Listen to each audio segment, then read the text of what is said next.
Hello and welcome to a new episode of Some Connects Virtually. This week, we are continuing to learn more about the STEAM program at STEM and chatting with Director of the Lewis Maslow STEM School, John Item Jr. We hope you enjoy. Hello, Mr. Item. Thanks for joining us today. We are looking forward to hearing about what's going on in the STEM program this year. So, John, can you give us some background into the STEM program at the lower school and the upper school and how it started when it was implemented?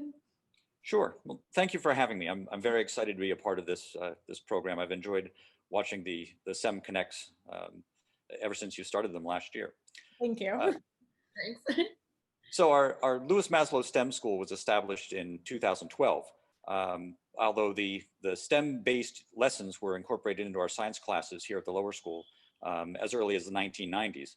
At that time, of course, we didn't refer to the units of study as STEM, but the activities were very much supported the project-based, hands-on, and collaborative learning methods that are key to any current STEM-based lessons today.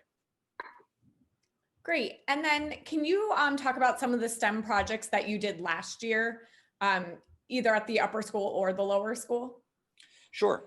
So here at the lower school, outside of the classroom, we offered two Saturday events. First was a fall global day of play and the cardboard challenge.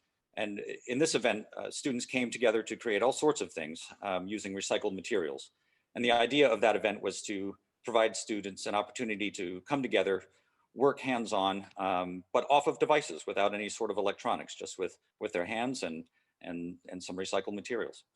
The second one is a coding Saturday. It's called Beyond the Hour of Code, where students learn to code using age-appropriate devices.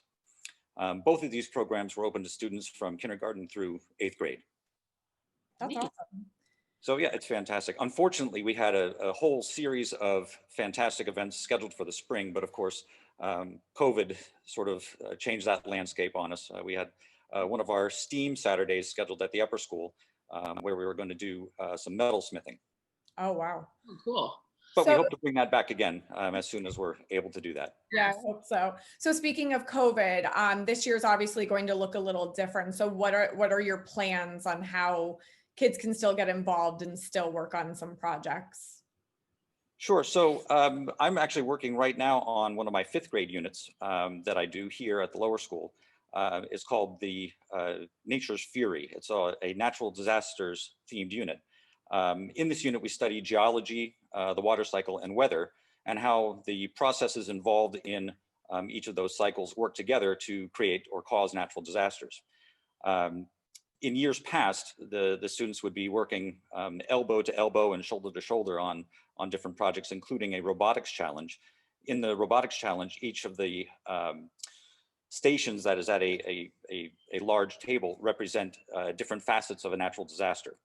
So unfortunately, we can't be close to one another in order to do that challenge this year, but I'm working on a way that we can still be COVID guidelines compliant, but also still get some coding and programming experience at the same time.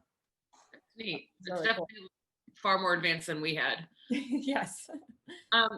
Mr. Item, since your time as a student at STEM, the advances in STEM are certainly different. What are some of the machines or pieces of equipment that you use while exploring and doing these different programs that certainly weren't there in the 90s or even the 2000s? Sure. I guess the biggest change would be the addition of robotics and more project-based learning. These provide a wonderful opportunity for the students to work together to take ownership of their learning.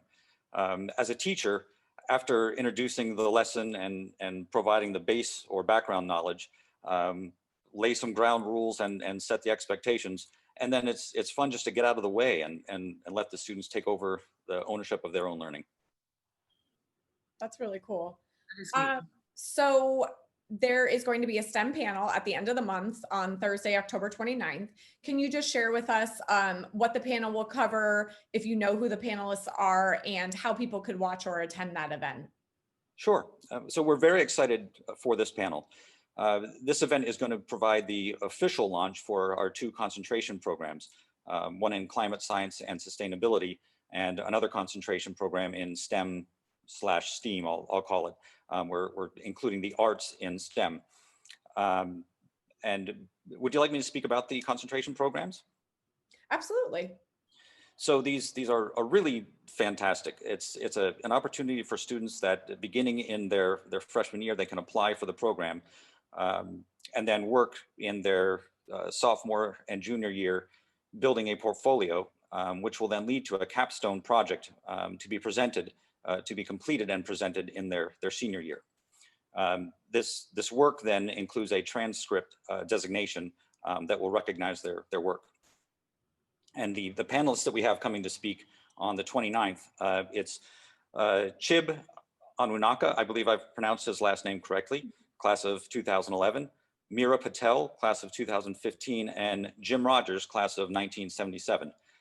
Each of them represent work in either sustainability or in Jim Rogers' case, he's an architect. So he's going to represent the A in STEM because of course architecture is in design and the engineering piece, of course.